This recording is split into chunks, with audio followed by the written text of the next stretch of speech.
გიორგი მელაშვილი, ევროპულ ქართული ინსტიტუტის დამფუძნებელი არის ჩვენი სტუმარი. გიორგი, მოგესალმებით. მადლობა სტუმრობისთვის. საღამოშვიდობის, მადლობა დაპატიჟებისთვის.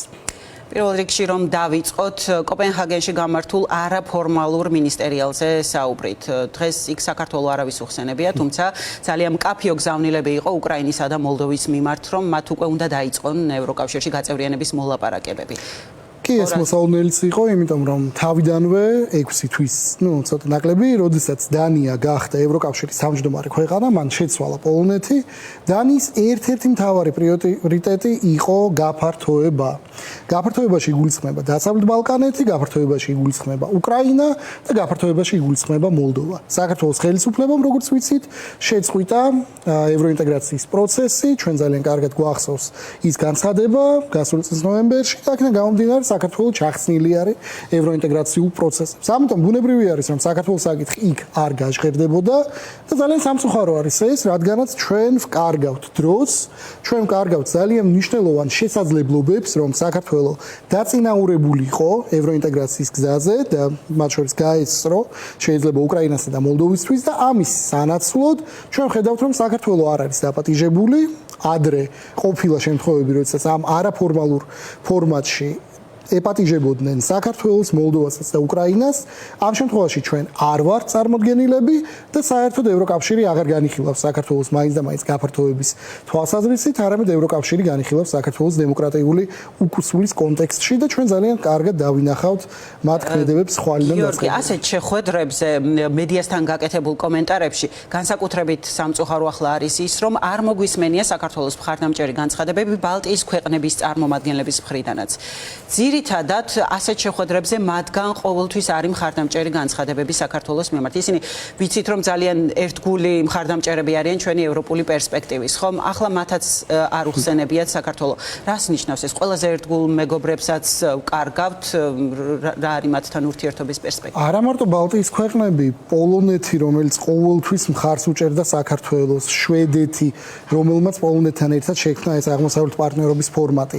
ჩვენ ვკარგავთ ჩვენ უახლოეს პარტნიორებს, საქართველოს ხელისუფლების მხრიდან ჩვენ არაერთი განცხადება გვახსოვს ბალტიის ქვეყნების წინააღმდეგ, ჩვენ გვახსოვს მათი განცხადებები კაია კალასის წინააღმდეგ, ჩვენ გვახსოვს უამრავი განცხადება ჩვენი უახლოესი პარტნიორების საწინააღმდეგოდ და ამავდროულად ქართული ოცნებაც ცდილობს, რომ საერთოდ არ ახსენოს ოკუპანტის სახელმწიფო, საერთოდ ცდილობენ, რომ არ ახსენონ ის ოკუპაცია, რომელიც მიმდინარეობს და ამ ყველაფერს ეწირება უვიზო მიმოსვლა, ამ ყველაფერს ეწირება ჩვენი ქვეყნის დემოკრატიული მომავალი, უფრო ფართოდ რომ შევხედოთ ამ საკითხს და პასუხისგებელი ამაზე თავიდან ბოლომდე არის ქართული ოცნება, რომელიც ვერ არ ახერხებს ჩვენ უახლოეს პარტნიორებთან ევროკავშირის შიგნით ნორმალური ურთიერთობების დამყარებას, რაც აუცილებელია თუ ჩვენ მართლა გვინდა რომ გავწევრიანდეთ ევროკავშირში.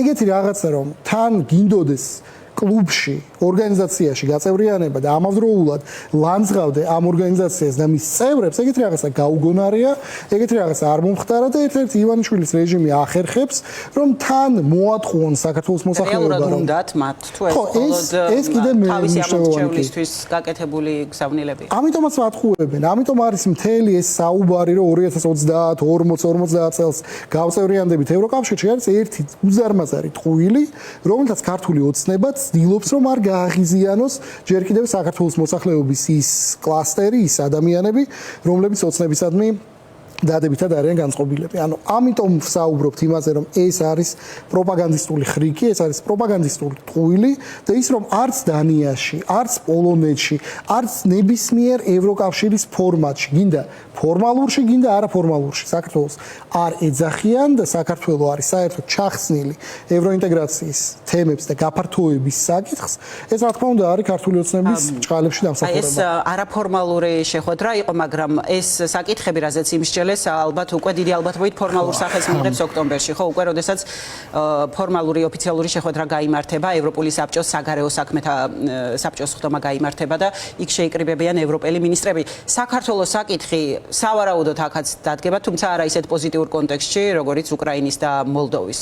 ხო, ამ შემთხვევაში რამ არ ვიცი, რა მექანიზმი ირჩება ქვეყნისთვის, პირობების შესრულება, რაც არის აუცილებელი საქართველოსთვის დაწესებული, რომ ვიზა ლიბერალიზაცია არ გაუქმდეს, ალბათ ვეღარ მოესწრება, მაგრამ თუ არის შესაძლებელი დარჩენილი მექანიზმი ის მაინც რომ პოლიტიკური ნების გამოხატვის შემთხვევაში არ დადგეს ეს რეალობა, რაც არის უვიზო მიმოსვლის გაუქმება. ხო, თავად ეს ფორმატი არის არაფორმალური, ანუ ეს გულისხმობს იმას, რომ მინისტრები იკრიბებიან არაფორმალურ გარემოში, თავისი თანაშემწეების, დამხმარეების გარეშე და ხდება კოლექტიური ევროპული ბრეინსტორმინგი ძალიან მნიშვნელოვან საკითხებზე. ამ შემთხვევაში, საქართველოს ვიცით, რომ სამწუხაროდ არ იყო ამ საკითხების ჩამონათვალში.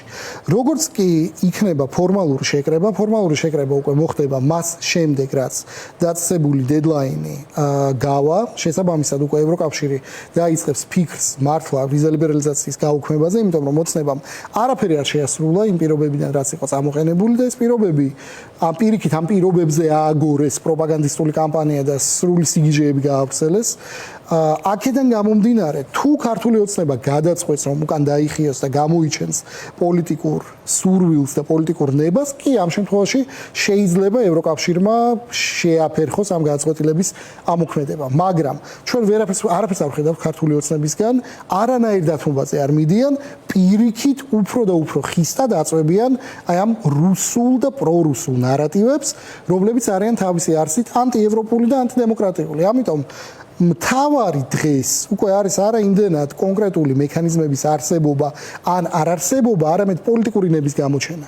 ევროკავშირმა ყველანაირად გადაავადა ვიზა ლიბერალიზაციასთან დაკავშირებული გადაწყვეტილების მიღება. მათ მისცეს ქართულ ოცნებას უამრავი დრო, მათ მისცეს მათ არაერთი შანსი და ოცნებამ არა მარტო არ გამოიყენა არც ერთი ეს შანსი, არამედ პირიქით გააღრმავეს ანტიდასავლური კამპანია, დღე არ გადის, რომ ხან ბრიტანეთს არ წაკვინონ, ხან გერმანიას, ხან საფრანგეთს. განსაკუთრებით მიზანში ყავთ ახლა ამ ეტაპზე ამოღებული.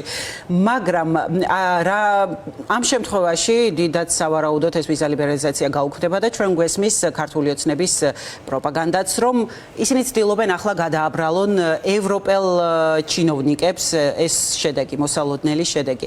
თუ არის შესაძლებლობა იმისი და რამდენად ახლო არის ეს შესაძლებლობა, რომ ქართულმა ოცნებამ ამის შემდეგ უკვე ღიად განაცხადოს, რომ ევროპული გზა არ არის მისი ინტერესი და ის საბოლოო წვეთს ამ მიმართულებით სვამს.